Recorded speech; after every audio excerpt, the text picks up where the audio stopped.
خب سلام. من الان 7:30 صبح. خب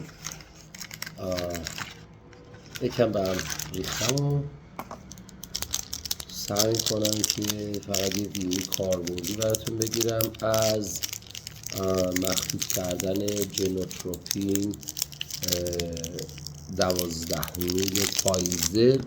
دقت کنید که این حتما فایزر باشه. جنوتروپین 12 میل به این صورت با هولوگرام، تاریخ انقضا و بقیه مسائل که خودتون حتما بلد هستید هنگام خرید دقت کنید. خب یک مدادی هست اصلا شبیه انسولین، باز میکنید اینجا چند تا نکته داره. خب یک به قول معروف آب مقطر خیلی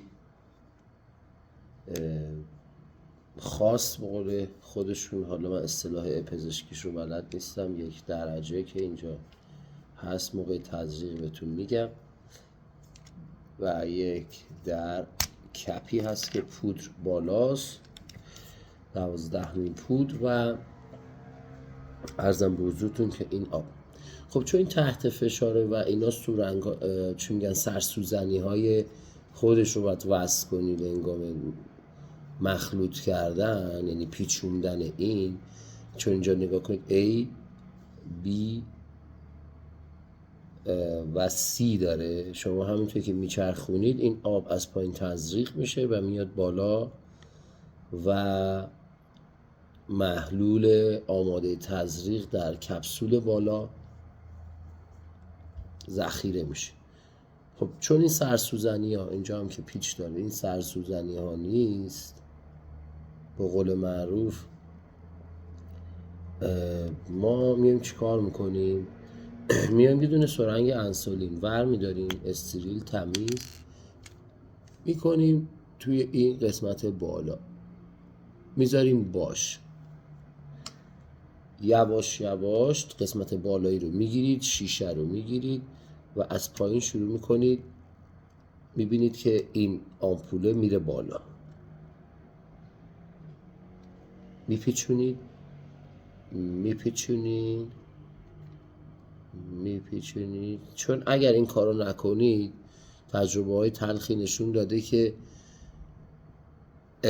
این رو نذاشتن به قول یک سوپاپ اطمینان، چرخوندن و مایه هم اینجا ترکیب شده و اوکی بوده، ولی اولین بار که سرسوزن یا تزریقشون رو خواستن شروع کنن، چه با سوزن انسولین چه با سرسوزنی های استاندارد خودش، مقدار زیادی شاید نصف بیشتر مایع رو از دست دادن و این هزینه بسیار زیادی هم هست. میدونید این ارزون نیست. ببینید الان دیدین سرنگ من 1 میل رفت بالا، یعنی گاز اونجا هست. باز آرام آرام ما اینو میپیچونیم، این باز گاز بیشتری. میبینید هرچی من اصلا دست نمیزنم، کسی هم این بالای آمپول رو که نمیکشه، خودش داره میره بالا. حالا تصور بفرمایید میتونید چه گازی رو اینجا تولید کنید و بعدا مایع از بین بره. الان دقت کنید کلن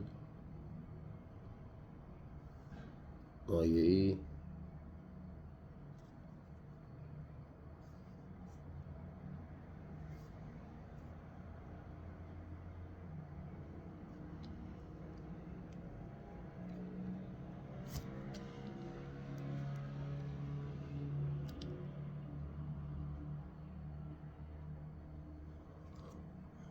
مثلا اینو آزاد میکنم. میبینی اون سوپاپ رو برداشتم که این آزادانه اصلا گاز رو خارج کنه، دیگه ما استرس نداشته باشیم.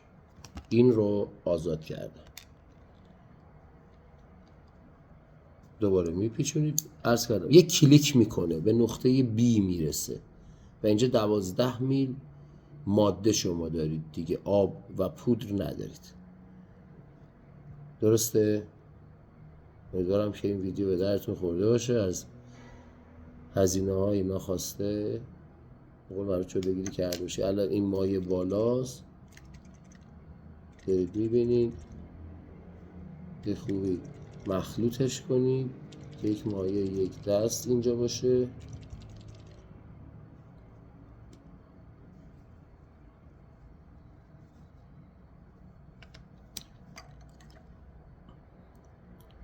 یک بار دیگه من این سرسوزن رو میذارم، یه نیم پیچ دیگه میزنم تا برسه به این سی رو میبینید، سی انگلیسی، آره همینجا.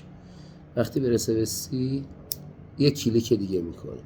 این دیگه اگه ببینید دیگه هوای اینجا، هوا هم خالی شده دیگه.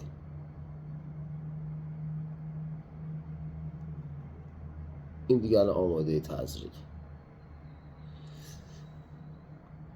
خیلی عالی.